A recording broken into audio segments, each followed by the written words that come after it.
David hi AKD ratio hi 2.06 ania game that thum som sari pali at play to 26 wins ania 199 top 10 alang to 7869 akil to most kill 11 ania Diamond 3 mek ani tuna MWL Rose ni hi get right kan tibuka a statistica hian Asia ania 3.03 ani match play Sozali Som 39 wins top 10 207 kills 1242 most kills Som pakua ania Diamond 3 ani mai kani Glory le Rossi ani thiam pui pa deuh tura ngai an ni pani hi Glory ve thung hi 2.76 KD ania match Zali Som pakua 29 wins 209 top 10 1128 kills anai to most kills Som pasari bon khop mai Diamond 1 ani crown kai trap khang hau kha ani keima ni heng palit slot number 17 ami hi keima ni squad big MWL team is a warlord squad big zat ina hianin tournament an khel dona keini hau khan in ni zan khan kan trafela tini hau kha keima MWL asang te ati le omale remrot le Chris khan kan khela semi final a kan tla a san hoka kan tu su na chu wang chuan final kan lut zau talawa semi final a kan katta a zarina hemi te hian an bei vele dona ni hi game khat chi khel turane game khata chicken nge ngai ani team som pare nan full towa team som pakwa na han full towa som ni som 21 nan full towa 22 pakhatalanga ya 23 a hianin road moya berra la lut lo ni hi RM MWL det sot khala lut lova chuan somni palia pakhat chial oma dar zat kan en lokanga dar za ne o pating he lang theilo do dar re mi som pali minute tuk kala omani start nang kan in message kan en lokanga message ti complaint te omle omlo hi kan en zoyanga ID adang tu da shi su ne ram boy room kan open me o hey hi kan phal lo ye room open kan like kan he wangin tu ma kha password te adang lo share lo kan close ve la indu le inon share don dia share kan phal maro chu kan open lak lo lai chon on share ri lo ula kan lom khopang slot 21 ho kha in slot ta omro u ni lo chon remove tu nge slot 21 a hian ma ni slot lo oman ni 21 slot 21 hi tu tenge slot 21 ni CLXT hi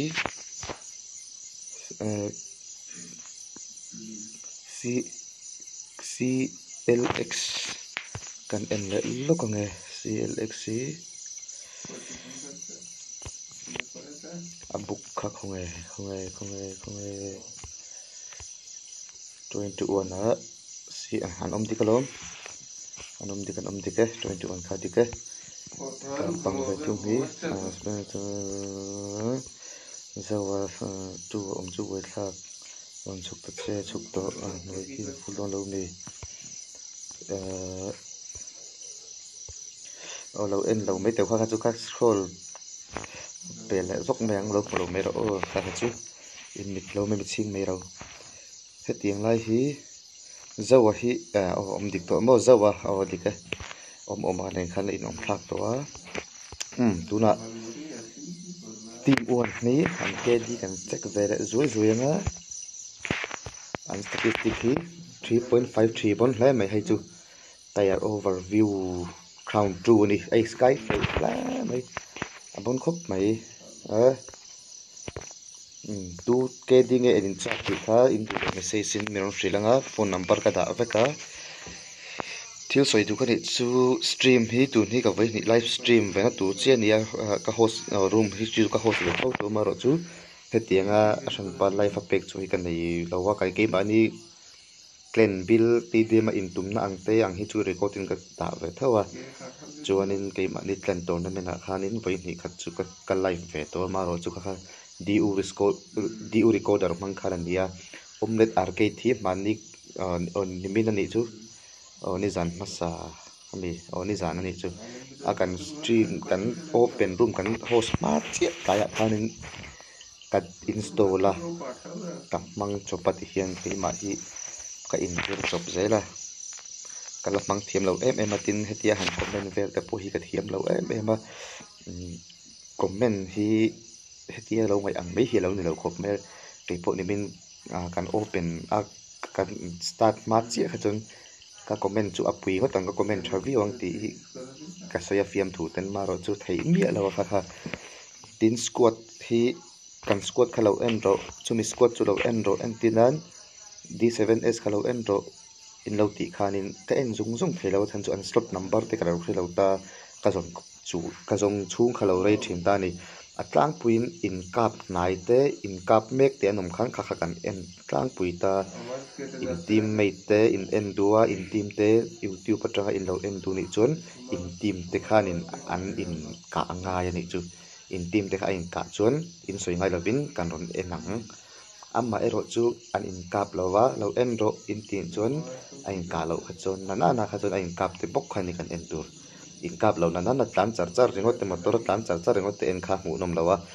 a mu nom ber chu in kap kha ni ya in kap lai hlir kha kan en don ni vok thei kha non ti live stream a khan vok thei kha complain an report somnia kalau lut don ania lo start su report tam tu ka report slot 8 mi kha slot 8 tenge slot 8 ami kha chuan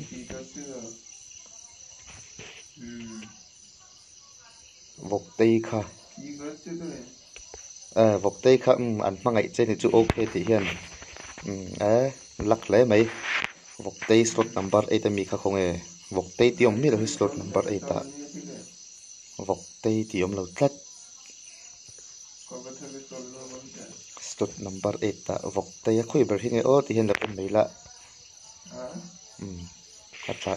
a sim om lo vok tei kha start a hun do ne lu tu chu lu ki ma hun to khop mai tuna last nan tun chi ka check to ton complain om em slot 12 ami when ra kick ru y69 plus 12 fa slot 12 fa y69 om em y69 om to lawa kick mai lo chuak chuan lo mem midang start a hun to a kick wat run on te tu hinge adik to kha milo pvt ro vin sana tan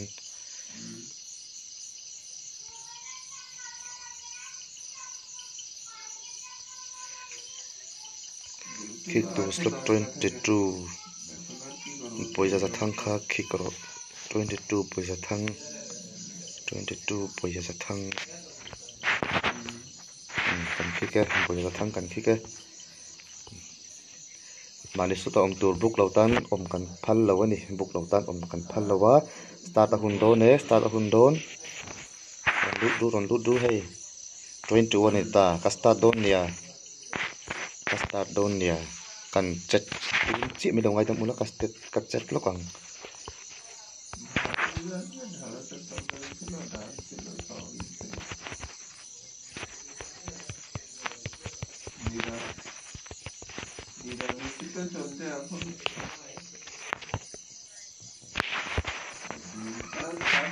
kasta done complain lo o mem rot moi hi lo du lo ke ma ni squad mi beri pahin la du lo ni kasta san thawang an du lo jong kasta thawang supply ate dit na azge lo azge se supply ছাগল দিয়ে আছে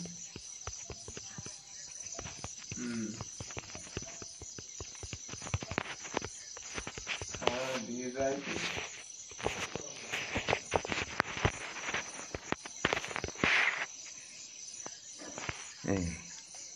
Castadone start.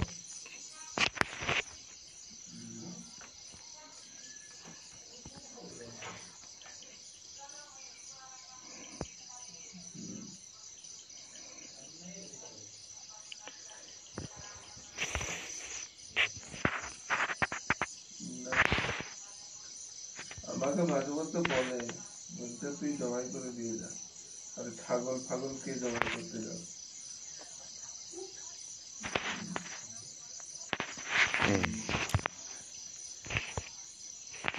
Kan start ta a lut somli pathuman lut to a lut tlang to a natinga kai ma be kan ra chalo nge ni o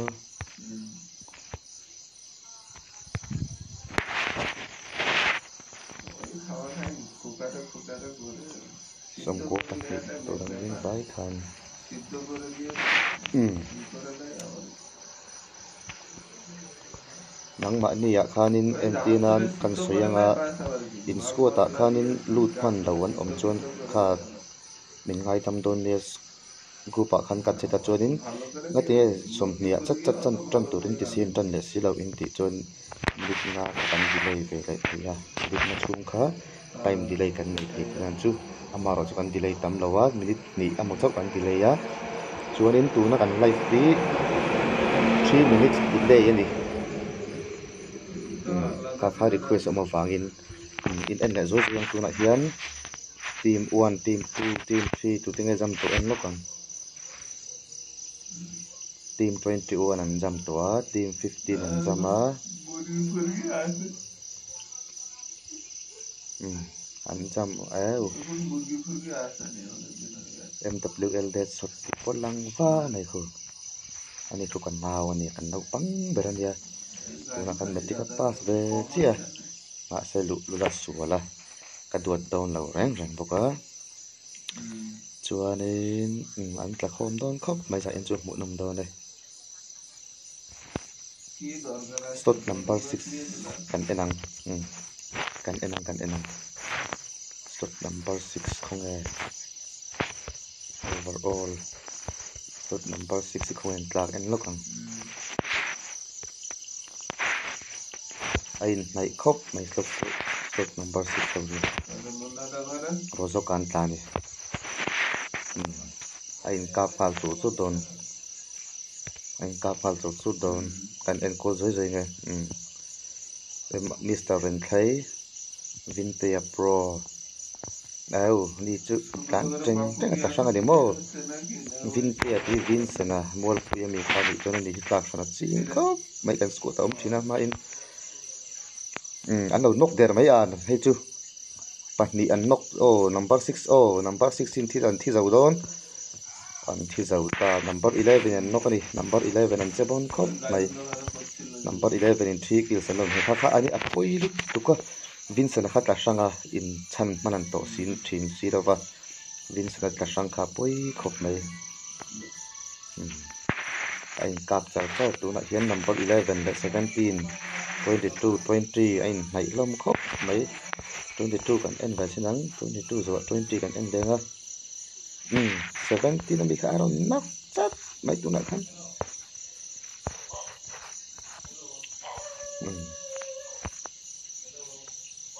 17 na mi rosa ne man lo no rosa hin lo no ka an chan thei do ne man ni hian an chan thei do nem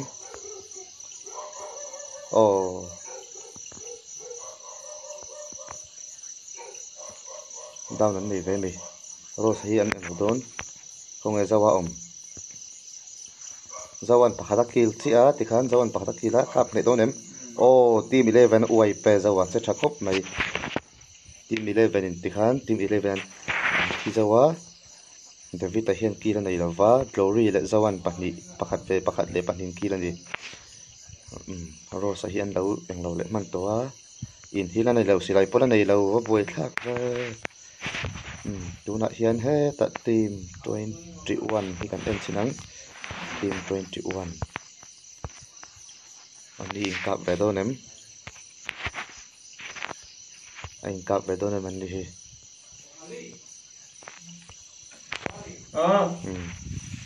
anh cáp đón क्या हाँ क्यों क्या है he ta hian rooftop ah hian CLX tlang au pa oma number 4 ani ram rama nge MCF hian in ai nai khop mai team number 4 hi duo ni o team number 4 hi pakhat lo thi to ni team number 4 hi tunge kil kan ti chuan team number 21 pakhat an kil sak to ni tuna hian ram hi kan en lokang o tluang puya tlang au pa in anok chat mai ram rama pakhat aron pheile dona khu kil man do nem nei ta tum nei ta finish mấy sẽ là finish don eo ngat tinge e cái ha hei hi e ke hi scope le side volau hi na thazo ka man dom zo ka scope le side ke chu ka man ka khel chun ka mang ngai lo ni ai revive max ya ko an wipe ta ti khan team number 4 po an wipe le ta tu na hian team number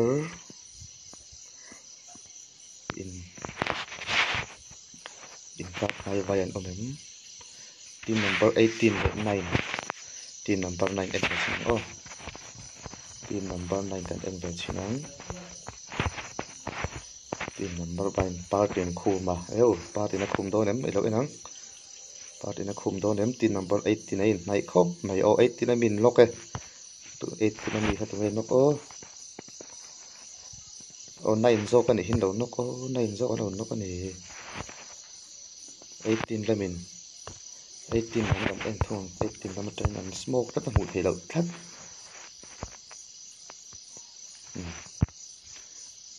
push ngam do nem pakhat chun noka anet don hlalma khati net nan chun hi ta sang ani mo hi po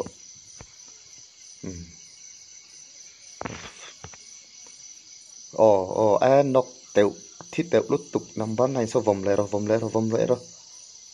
le ngam do nem vom le ro thi teu lut tuk number 9 so thi teu lut tuk vom sang shat mai thini kha chu vom zon đâu chung nei lo ni sia kha vom lu thei om tak ka ngai ni thiam ber om ang se lo sei vela a big dik lo tat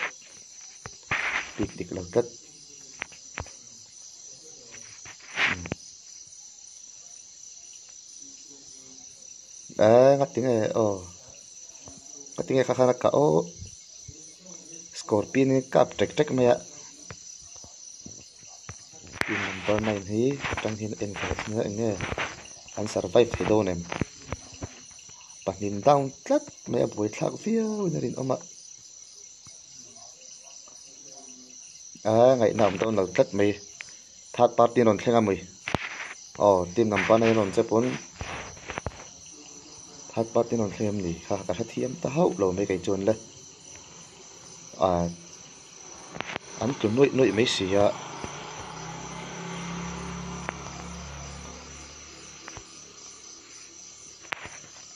third party tu no 18 in dai an oi pani tu na khan le sia ka zai lo ka in zer ngai ka ti kha tu na tin dang en tu kan zong leng 14 team number 14 baby fa sel mai chia mon leo he chelo em MWL ho kha en beta eng zok nge MWL panin oma eng zok nge kan en don than soila hei en lokang MWL point no MWL kha official lo kha nei da ve finish mak nei kha tiang tu kha ni finish mak mai tu room a chan 24 kan enang ole 24 kan en don hetla hin kap zo sela an na tam chun kan enang 24 không en 24 an to lo ni 24 nóc lại ta cáp thiếm lấy mày à cáp thiếm khốc này putar te en về xin ra putar te hem pakata lo kil ve to kil pakata lo nei ve to putar te ha pathuman dama pakata down na thitre pa revive man do nem revive man do lo ang tlat revive man do lo ang tlat down la 40 na mi po hi pakata down 40 na po hi pakata down om tlat mai heta hian in chung a hian revive ta revive fa anula beri en deng revive tlat devil beta en lokang ngoro loko heta hi en kap zau sela ti deuh male mwl ho chula em me em request sa em rot moi te khan nia 24 an thi dei to lo ông to lai ne ni lo zawate rot moi te ho mo em chin ngai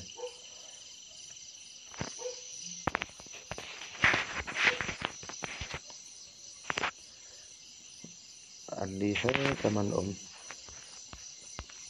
za in kan tournament khel tu te khan lo thiai to ni hi longa he ta rot moi ma ina oma khu ta oma an ni hian kilan nei to em kilan ta nei to khi sai không em mai na le to mi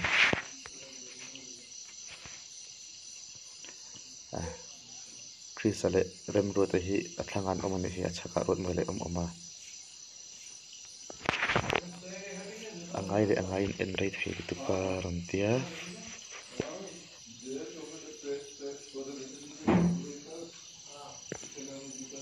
angai le ngai en le thera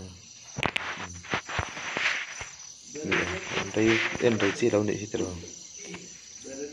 mo ho chu en me kai ta ya en me ka lo me na win pakhat zo khachun tu to an zo to anum to lo pakhat tho ka chu mok sau en veng lo vuyang box 14 number 49 ka pani team number 14 an oma 14 hin chin kap khanin oi tang em ka tia nai khop mai ha hian ek tuma ming chu moi lo hle mai ek tuma han ni top mai chu 14 lam tran en va rang or 14 en lo she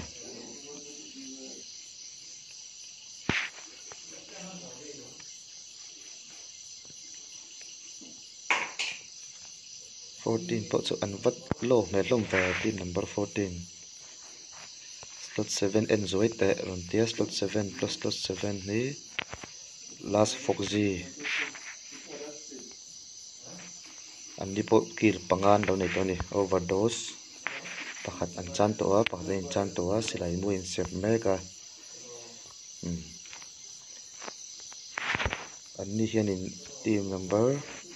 7 hian prison an oma ka tuan nei ram chang lo he tai team number 14 kha 22 more 22 kan ena 22 hi red zone an oma an ni po hi ka tur an nei mai lo chak heti hat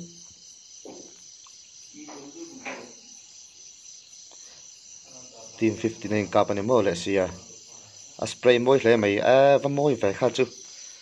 an down ta vek mai team number 15 kha rozok lampang bon khop mai turu tak tak ni an kil kan enanga team number 22 hi 332 team pariat kilan nei to ni team number 20 team number 18 kha en le lo kong hetai kha 18 lo retreat to ni hin lo thi to ava tuin te ka che ene sei kan team number 15 kha an oi pani team number 15 kha team number 22 kha an oi pa team number 15 kha an hming chu an hming hi makom khop mai team number 15 ka group khan lo en mai tu te eng tlen hming nge an book eng squad hming nge an book lo en mai tu mafia hau chuan en leng mafia khan cha bon reu mai mafia hau khan cha bon reu mai Achin khan mafia HC hinin ka ria of DP spray tu kha spray nal khop mai 3x magin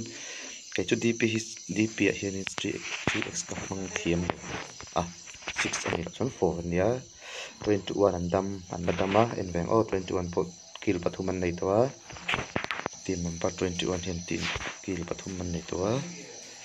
hiau team number 3 en lock teng ateng DC mi team number 3 hi zo nan hlat le mai ngatinge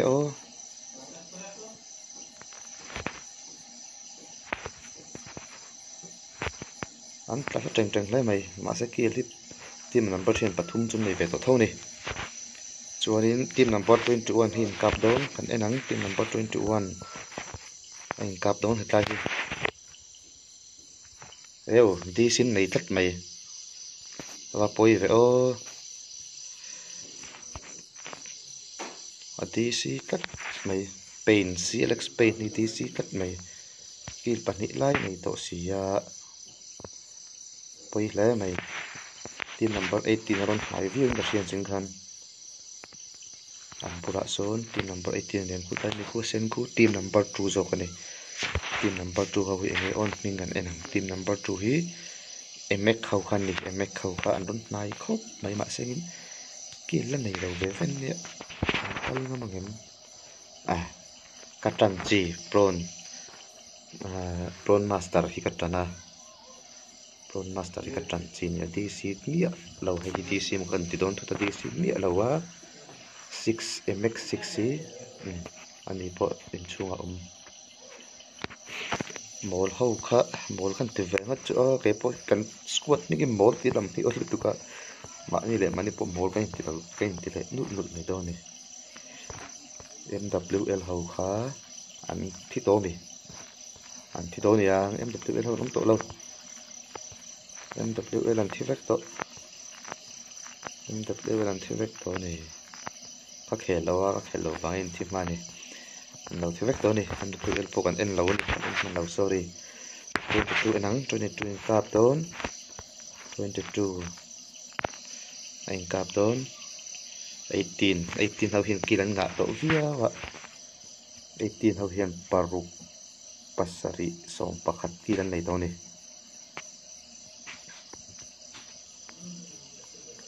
som pakhat kilan nei to wa 22 hian paruk pariat an nei ve to ni pani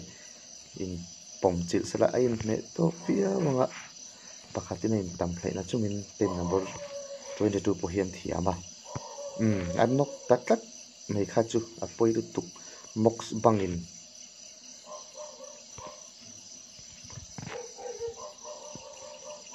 team number 18 around finish ta team number 18 chat ro plat mai en ta hi athia sun ma fi HC oma team number 18 chat ruang don khop mai hei tlai khu an nei ta an nok le ngal chim he ta hian 22 lo ma pakhat chan man don lo 22 po an sau pakhat chi am ta he ta hian khu tai phena kon pakhat oma 22 hi ama te in ta hian oma nei ngam do nem building chang hin nei chi khop in ka ria mara chu ke ni ai thiam vegan nia lo film mang zo ka khia nia mafia chunga retreat down flat ma ni chon ne chicken du le box hi chon ma ni chon ti chi lo ni thati ol hian team dang in cup payan omem team number 7 aron team number 7 le 21 ho hi cup down an ang ka tia la team number 2 oma drop pan la dona 21 hau hi ni po in kap pai viau mai thaya motor rang mutat ti rual chuan hetlai mu number 2 ri chu nem hi le lan da chuan team number 7 in kap ta enam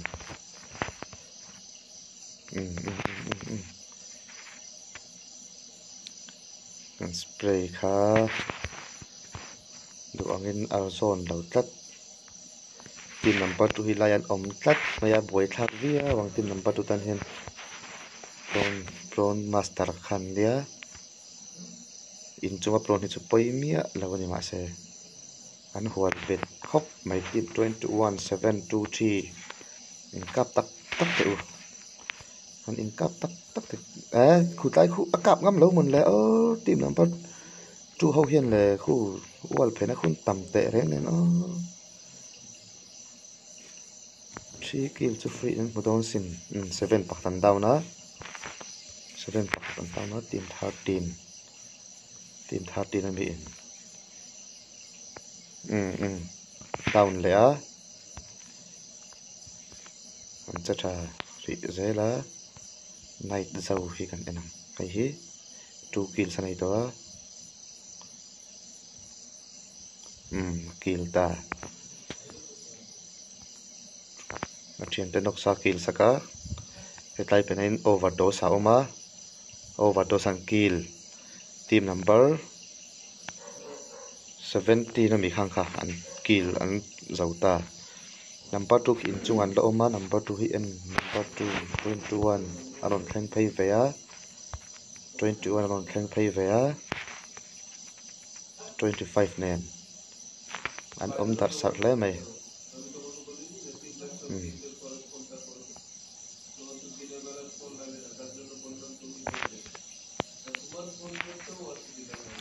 team number 2 hin om nei phụ don nge don lo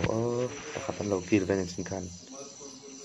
as head shot sak mai kha chu lo en chiang man lo nei do anh kara kon nei tharo nei vòng ro hak de ula asang lu tu ahun to lo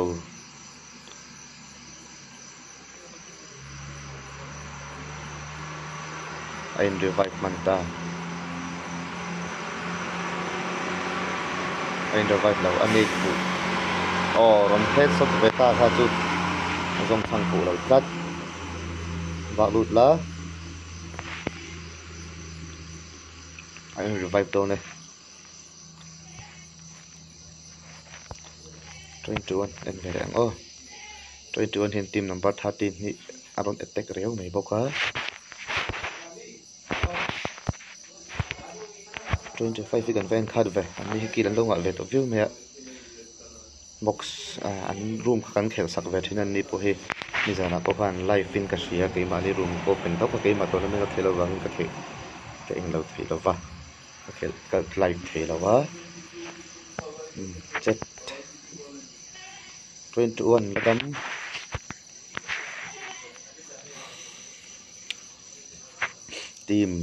team ruk andau ma mi som parit an ladam ani zone panan nga ya he ti ngai kha team 13 ho ka en le lo kang team number 2 kha khong en lo night thu lut tup net sun som le ha ro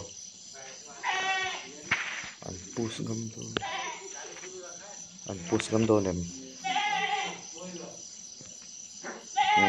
an finish ta team number 2 zaru ti khan team number 18 enang team number 18 le team number 25 mok sau khan nia mok sau po hin thiam riau merin ain en lapa ka seina vatan open ma em ai hin hu chun along kap hal theidona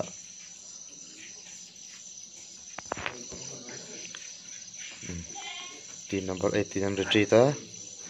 zone panan ngai sia zone lampang panin ang tlana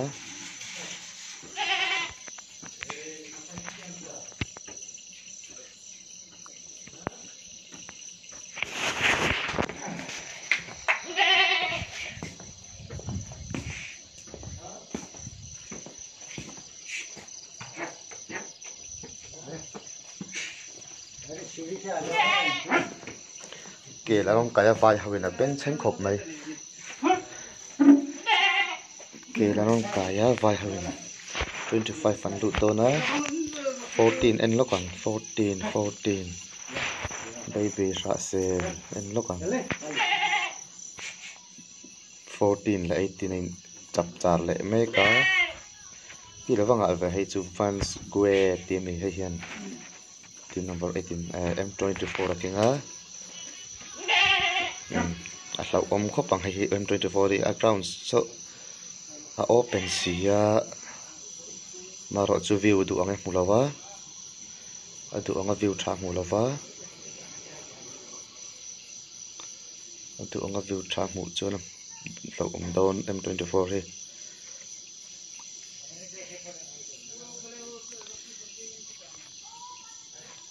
21 ni kan encourage dealing ka shimai 21 how hi team number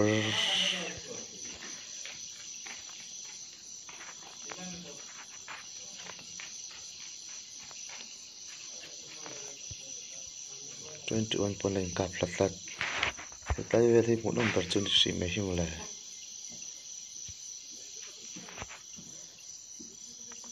M24 view lang mu thei lo tlat thei hian a view tu lang mu thei lo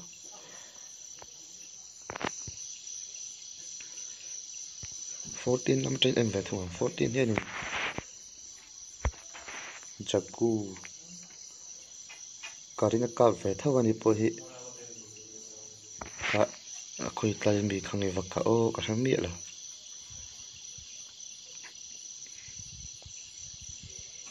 aron putarte aron englova brexi 18 ami brexi hi enlo kang aron ras mel tat thaian on rasa tum mel tat brexi hi pa khop mai ka tran zong takani pakhat no ka tlan tring tring ras na lang chi kha bagila dona bagila pa khop mai pa lutuk khaya ras don motian hi posit lan let let nal nal mai drop la ka tum ngai ni o drop la ka tum ani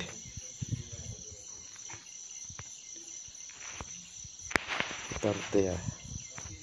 ani pok malain chan ve thau me putarte te pok ha an thi zau ta ai team thum chia mi pare tan dama mox 25 ani pok so man kil to an kil nga to khop mai so man kil to a box bang le se dian panga le pali ek tuma pakhat tutlat na a spray na le mai lok ka thel amon le o kha ka fu thau mai ka phman do nem ka phman do plat kha in an lo chan let pe ton an ni hian an lo chan let pe ton 21 hetla hian lo ma building han la toma an tom fu mai thei 21 khi 25 hi ngai sakangai box sia 25 in thiam ve thau sia tlang au pa 21 tlang au pa ta hian an la zong kwal ni nom nan la shilova an ni hi zone pon an oma 25 how hi sut la 18 in zone an pan nge ngai zone pan tu ran kan nge ngai to na zone hi ai em lawa tiang zone ena to chun mai tiang alang po hi mi ai hlum man thina sedian ena sedian nai phei riawa 18 so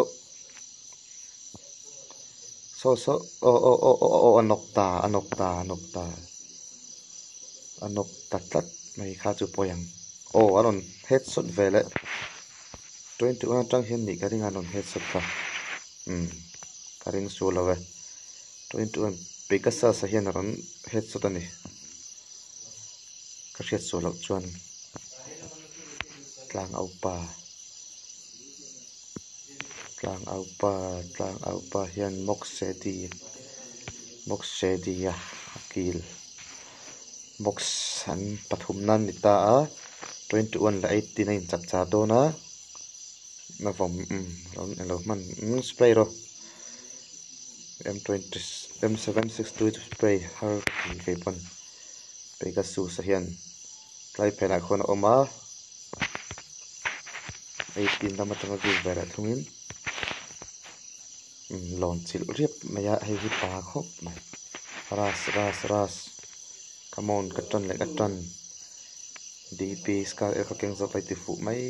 thei ka ngai dan chuan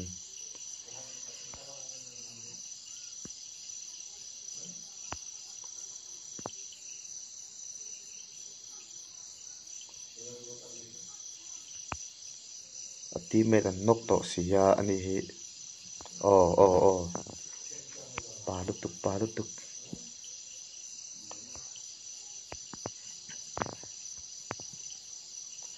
teammate kan knock to sia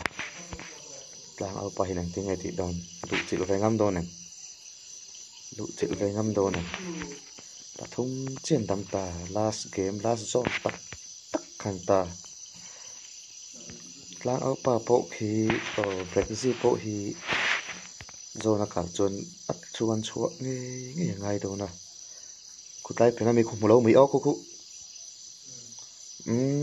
ui golden chance lut tuk kha chu golden chance lut tuk a hlau tlat mai tlai pena khu a hlat tlat au kap zero atlu trap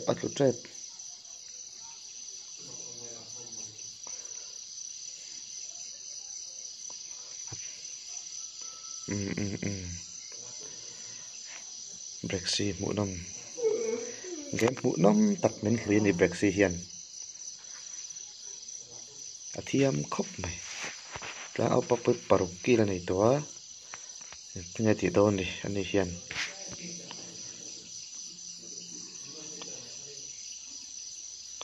M24 na peak vela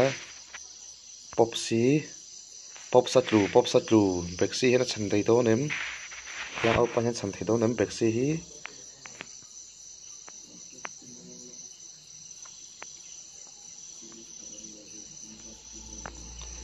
zone to si kan ui pui de tuk tlang au Brexit kha kan ui pui de tuk kha chu chicken anga ka ngai gai chuan bon turu khop nei chu ti rolin CLX kan lok puya ta au pa po thiama Brexit kha thiam khop mai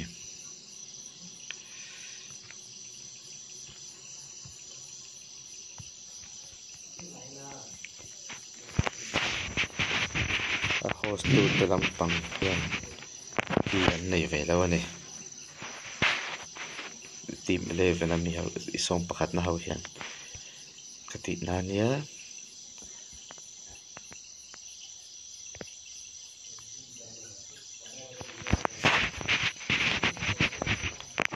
Brexit kha zone kha tan lawa ui khop mai han tan che se chu mu nam la zol do na nia au pa po thiam tho na chungin thiam ve a sorry nara tat mai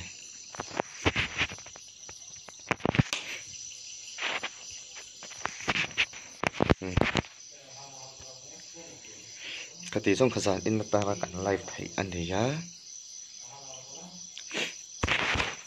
kaun lấy được cái thành cái sự cái kaun cái sự phật em cái tiệt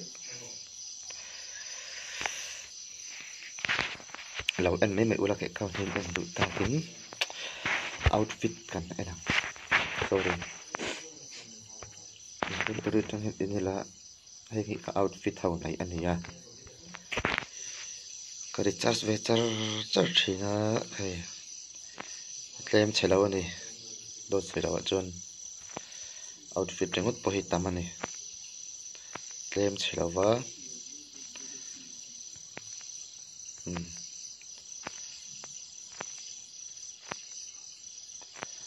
claim chilawa chuan rot mai ko leitir phal lawa hei ngi load out outfit ho khania kan nei ve chun pali ania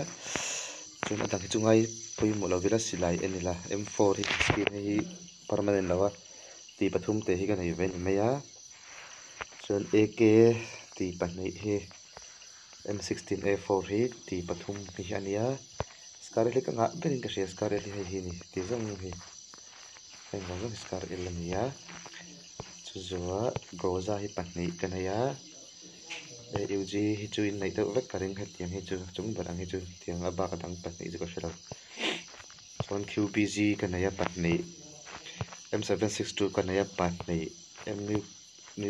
MK mutant thi kanai lawa G36 thi kanai la poka motor in vela thungang UAZ hi hi nia hei ti pathum ni na mai kanai chu UAZ chu pickups kanai lawa sedan hei hinia mai pathum nia sedan hi motorcycle hi ti ho hi na mai pakhat pani pathum pali chu kanai ve nei hi motorcycle hei kanai lawa solei kan ti thin kha kanai lawa chuan buggy hi ti ho kanai chu khat nei thum li chu kanai ve ni boat thi kanai lawa boat kanai lawa adar hian hei ho bus kanai ve thun rickshaw kanai lawa lam na hi hei ni kanai bang zo lo enula smiley ti mi ti ho hi ti hi kanai ani chuan nem chans ka hi panai kala nei chuan he thi ka open thi mi lo hi ngei chan din siam mi lo thil to open thei lo ti li chu mi so he kan ento ta hian henga hi MVP ho khania hi chungai lo ba tho nei he kan ya hei venual ni parachute po kan ei nuala parachute chu tam mai hei hi chu ngai pui mo lawanga hei hi bom skin kan ei hawania hengte hei pui ngai pui mo lawanga sticker chuanin bag ho vel kha helmet en lukang helmet kan ei ani chuan bags hi heng ho kan ei ania bag hi ka nga te thiam lo chuan ornaments hi nga hi kan ei ni ole tikon khazai na tang kan lai thei chulun tamai se zan leya ai mutle theu don nia please like and subscribe share lo mai ro share ka phal lo mai thei share lo mai ro like and subscribe don nia good night see you tomorrow bye bye